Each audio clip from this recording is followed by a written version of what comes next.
Peut-être qu'une réaction aussi aiguë et plutôt émotionnelle de la part du président français est également liée à ce qui se passe dans certains États africains. Dans un entretien que Poutine a accordé récemment, il a expliqué que les dernières réactions de Macron seraient intimement liées au retour de la Russie en Afrique au moment où la France y est chassée de partout. Avant d'écouter les propos de Poutine, je voudrais vous rappeler ce que disait le ministre des Affaires étrangères russe au début de cette année. Donc, il affirme que Macron aurait passé, en tout cas aurait tenté de négocier avec la Russie pour qu'au travers d'elle, la France puisse préserver ses relations avec les pays africains. Un grand pays européen, non anglophone, a convoqué notre ambassadeur au ministère des Affaires étrangères pour lui annoncer quelque chose comme « Oui, nos relations sont nulles. Il est peu probable qu'elles s'améliorent, mais vous avez affermi vos relations en Afrique, en République centrafricaine, au Burkina Faso, au Niger, au Tchad, alors que notre position y est faible. Rencontrons-nous pour discuter la façon dont on peut faire quelque chose ensemble. » Je ne plaisante pas. Leur cynisme n'a pas de limite. Vous êtes toujours notre ennemi, on va vous matraquer ouvertement par tous les moyens possibles. Et pour l'Afrique, aidez-nous à y affermir nos positions. Il n'y aura jamais ce genre de négociation. Mais à quoi s'attendent-ils donc? J'ai toujours pensé que c'était des gens intelligents qui travaillaient dans les organes diplomatiques. Manifestement, ce n'est pas toujours le cas. C'est tout simplement pathétique et pitoyable de la part de la France. Je pense qu'il y a une sorte de ressentiment. Mais lorsque nous avons entretenu des contacts directs avec le président français Emmanuel Macron, nous avons parlé assez ouvertement de ce sujet. Nous ne sommes pas allés en Afrique pour forcer la France à en sortir. Le problème est différent. Le célèbre groupe Wagner a d'abord réalisé un certain nombre de projets économiques en Syrie, puis s'est déplacé vers d'autres pays africains. Le ministère russe de la Défense a apporté son soutien, mais uniquement parce qu'il s'agit d'un groupe russe, rien de plus.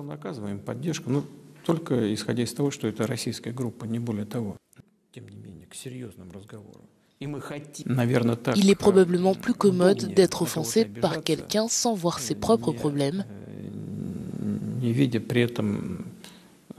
Peut-être qu'une réaction aussi aiguë et plutôt émotionnelle de la part du président français est également liée à ce qui se passe dans certains États africains. Bien que je connaisse d'autres pays africains où l'on menace la présence française calmement et où l'on dit que oui, tout nous convient, nous sommes prêts à travailler avec eux, dans d'autres pays, on ne le fait pas. Nous n'avons rien à voir avec cela. Nous n'incitons personne là-bas. Nous ne montons personne contre la France. Le président. Nous nous rappelons qu'au début de cette guerre russo-ukrainienne, les Occidentaux ont voulu passer par tous les moyens pour que les Africains prennent position contre la Russie. C'était donc en vain. Ce n'est pas parce que eux, ils sont contre Poutine que les Africains sont obligés de l'être. C'est dans ce contexte que Macron, lors de son déplacement au Cameroun, avait traité les Africains d'hypocrites. Le choix qui a été fait par les Européens, premièrement, n'est en aucun cas de participer à cette guerre, mais de la reconnaître et de la nommer. Là où je vois trop souvent de l'hypocrisie, en particulier sur le continent africain, je vous le dis avec beaucoup de calme et de sérénité, à ne pas savoir qualifier une guerre qui en est une et à ne pas savoir dire qui l'a lancée. Parce qu'il y a des pressions diplomatiques, je ne suis pas dupe. Mais enfin, il faut dire les choses, on vit mieux. Macron devrait plutôt se demander pourquoi les Africains chassent la France mais accueillent et traitent avec la Russie. Plusieurs raisons expliquent cela. D'abord, la Russie traite les Africains dans un partenariat gagnant-gagnant, contrairement au partenariat avec la France. La Russie n'est pas là non plus pour dicter aux Africains ce qu'ils doivent faire, mais travailler avec eux dans le respect de leur dignité. Un des événements de 2023, ça a été le succès du sommet Russe-Afrique. Le spécialiste français de l'Afrique, Bernard Lugan, est étonné par le côté chaleureux entre les chefs d'État, Vladimir Poutine avec Ibrahim Traoré, le président burkinabé, notamment, ça a frappé tout le monde. Qu'est-ce que vous en pensez de cette nouvelle relation, de ce retour en fait de la Russie en Afrique? Oui, vous avez dit que c'est un retour. Les leaders africains et en général les peuples africains, ils ont encore le souvenir de l'aide de l'Union soviétique à l'époque à l'époque de la guerre froide, quand il y avait deux camps, quand il y avait socialistes, capitalistes, que l'URSS a construit énormément des hôpitaux, des écoles sur le continent, etc. Il y a le souvenir de ça. Et il y a une chose importante à mon avis, c'est que on leur exporte pas la rhétorique sur le droit de l'homme et la priorité de l'état de droit, mais par contre, on discute avec eux les sujets économiques plus simples, il n'y a pas d'ingérence, plus pratiques. En fait. Il n'y a pas l'ingérence. Ouais. Il y a le respect à leur propre façon de vivre. On ne pense pas que ils ont besoin de leçons de qui que ce soit. Donc la Russie, pour eux, c'est un partenaire avec une longue histoire, mais aussi avec le respect aujourd'hui qui peut ouvrir des choses qui intéressent les Africains. Par exemple, on a eu un sommet parlementaire aussi avec les parlementaires africains. Ils ont été très intéressés par tout ce qui est développement du numérique, de intellect artificiel, etc. Donc c'est intéressant aussi de travailler là-dessus. La Russie a énormément de choses à exporter, si vous voulez, dans les technologies. Le président Traoré avait été aussi interrogé sur le sens du rapprochement de son pays de la Russie au détriment de la France. Ce qui fait marquant de notre diplomatie, c'est la cristallisation des relations entre le Burkina Faso et la France et notre rapprochement avec la Russie. C'est ce que nous sommes en train de travailler véritablement, à être autonomes, ou est-ce que nous sommes en train de travailler à nous faire encore chapeauter par un autre maître, entre guillemets? Un autre maître, c'est trop dit. Je ne pense pas que dans l'histoire de la Russie, par exemple, la Russie n'a jamais colonisé un pays. Vous êtes d'accord avec moi? Vous connaissez un seul pays en Afrique ici que la Russie a colonisé? Ou partout ailleurs? Donc, il ne faut pas comparer d'abord les deux. Les vérités d'hier peuvent toujours être celles d'aujourd'hui. Pas évident, mais c'est pour vous dire que nous avons suivi l'évolution de notre pays avec un partenariat. Aujourd'hui, nous sommes dans la guerre, nous avons aussi suivi.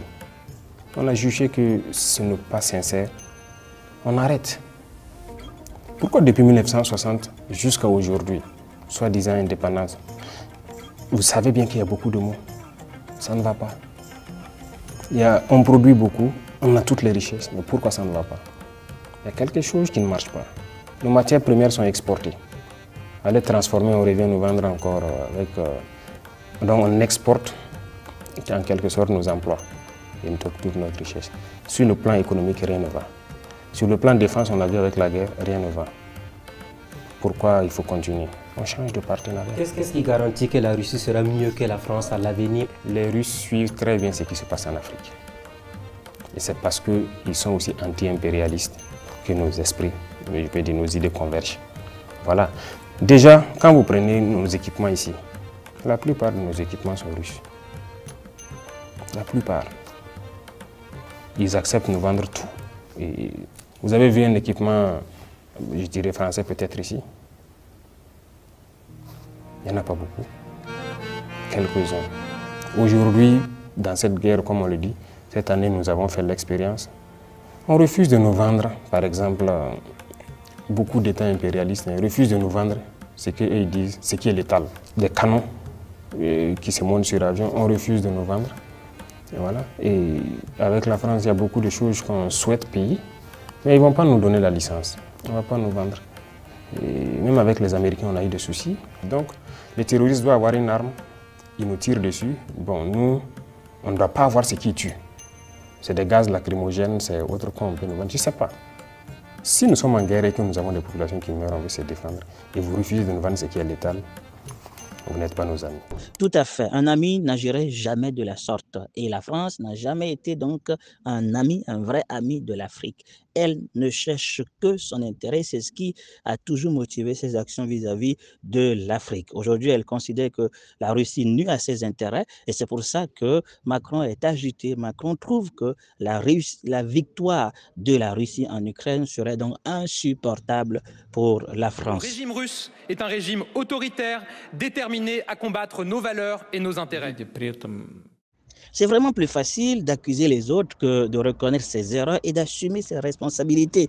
C'est tout simplement de la lâcheté, c'est un comportement lâche. Pour finir cette vidéo, je voulais partager avec vous, en tout cas insister sur 3 leçons essentielles que nous devions retenir. D'abord, la responsabilité personnelle. Macron, en tant que chef d'État, devrait assumer la responsabilité de ses propres actions et politiques. Blâmer Poutine pour les échecs en Afrique est un refus total de prendre ses responsabilités et c'est lâche, c'est tout à fait lâche. Il est essentiel dans notre vie de reconnaître nos erreurs et de travailler à les rectifier plutôt que de chercher des boucs émissaires. Deuxième leçon importante, l'humilité apprentissage. Être humble et prêt à apprendre des autres, apprendre des succès, de leurs erreurs aussi, est crucial pour tout leader. Au lieu de laisser son ego interférer avec ses décisions, Macron devrait ou pourrait bénéficier de l'humilité en reconnaissant les pratiques réussies de partenariat observées donc avec la Russie en Afrique. Dernier point, ce sont l'équité dans les partenariats, dans les relations. Il faut chercher d'abord l'intérêt de l'autre. La réussite à long terme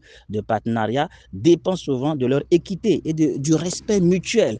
Si la relation avec la Russie semble plus bénéfique pour les Africains, c'est probablement parce que ces partenariats sont perçus comme les plus équitables, respectueux de leur souveraineté, de la dignité des nations africaines, ce qui n'est absolument pas et n'a jamais été le cas avec la France. Dites-moi ce que vous pensez en commentaire par rapport à cette vidéo. Je vous retrouve très prochainement pour de nouvelles analyses. À bientôt.